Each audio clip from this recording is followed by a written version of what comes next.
Hey guys, I know it's been a little while since I put a guitar video out or anything like that. The other day I was perusing through the internet and I just happened to see a brand new method to me on how to string a guitar. Well, I broke one on the Ibanez a while ago.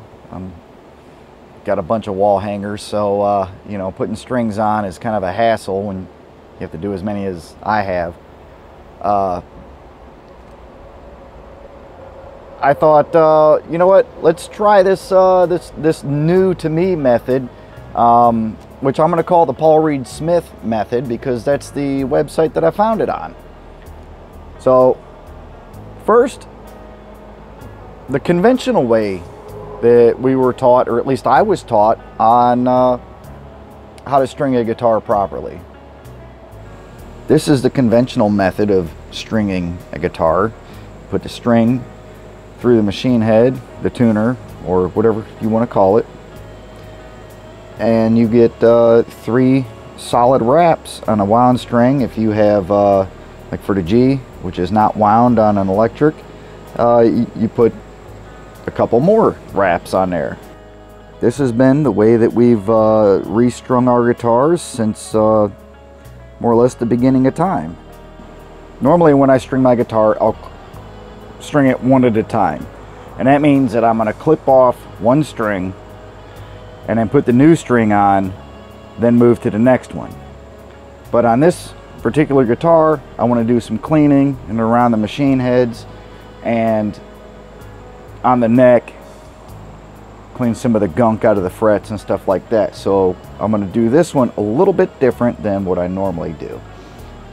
I let this particular set of strings go all the way up until the point where one broke. Normally you don't want to do this, especially if you're gigging, playing shows. So the easiest way to remove the strings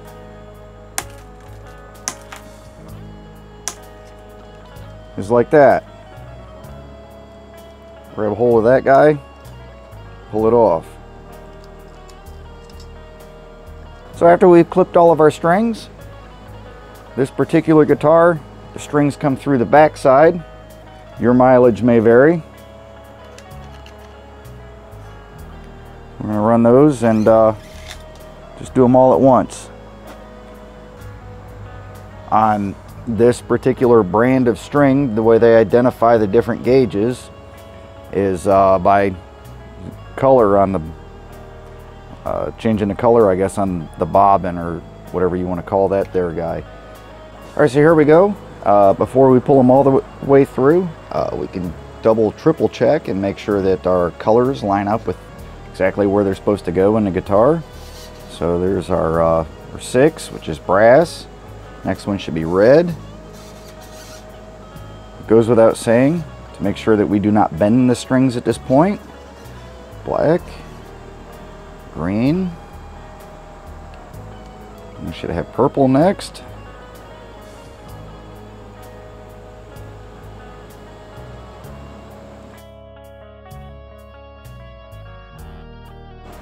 Silver is next. So now that those are where they're supposed to be, I'll flip the guitar back over and do some cleaning, and then we're going to try this new method of tying the strings that I found on the Paul Reed Smith website. So let's get to it. All right, next step before we start laying all the strings out is we're going to take all the holes in the tuners and we're going to line them up with the slots in the nut. We're going to grab a string. After, of course, we make sure that it goes through the hole in the bridge that it's supposed to go through. If you have a Floyd Rose, or if you have locking machines, then you will not be doing it in this order. But according to the Paul Reed Smith website, what we do, bring a little bit of slack in a string, and we'll bend the front of the string over towards the meat of the headstock, come all the way around, and then bend the string up and over itself. So this way, when we wrap the string, I'm not sure if I've given myself enough slack or what, but we end up with this. And then we'll continue to wind the string, making sure that the string goes up and over itself.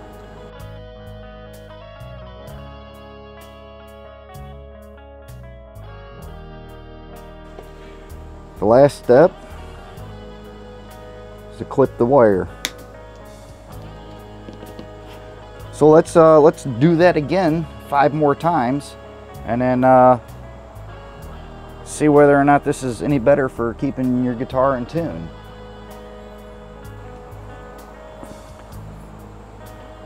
So bring this guy through the hole. Here we go. Let's try it like this.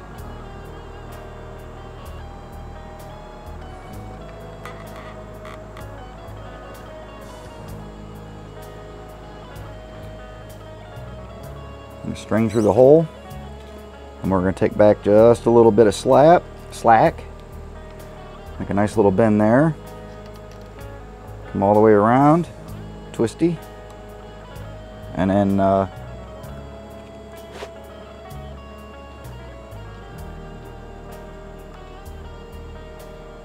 get that guy going like this. Now again, I've not done this before. This is something I just found on the internet, and I felt it worthy of sharing at this point. Play like this for a little while and see if it's any better for staying in tune. Not that I ever had a problem with the old way, but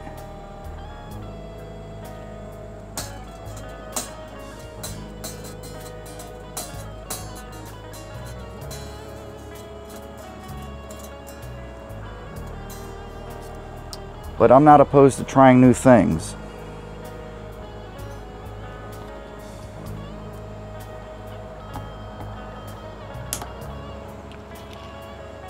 So there you go. That's the Paul Reed Smith method of stringing a guitar. But we're not done yet. One last thing that I like to do before I actually go play, this will help keep your guitar in tune. Let's take my pencil and draw right here on the nut for the string.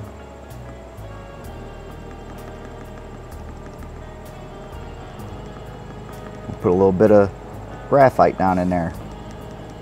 So that'll put a little bit of lubrication, dry lube, on your string underneath the nut. And why this is important, if you've ever played a cheap guitar or even a nice guitar, sometimes the strings get bound in the nut. And when you're tuning, you hear pink, pink, pink, and it's the string jumping through here. A little lubrication goes a long way, and that'll help prevent that and make your guitar stay in tune a whole lot better, a whole lot longer. All right, guys, well, thanks for watching. I'm gonna go play on this thing real quick and see what it sounds like, see if it stays in tune any better or any worse, or if I'm more prone to breaking strings having strung it this way. And hopefully I don't find out that this was a couple dollar mistake, because I'd rather play than string. See you on the next one.